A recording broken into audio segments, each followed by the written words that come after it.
This concept of, the body is temporary. Oh, yeah, it is temporary, but it is the vehicle that we are traveling and we are carrying the soul, right? If we are constantly talking about spirit and soul, this body is the reason we are able to move, isn't it?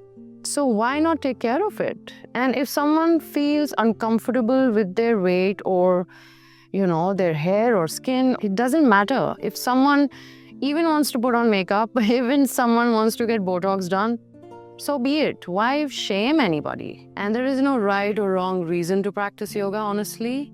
Even if it is to lose weight or to get into a handstand, I personally feel that eventually, whatever reason you are practicing yoga, it will have a positive impact on your mind and your soul.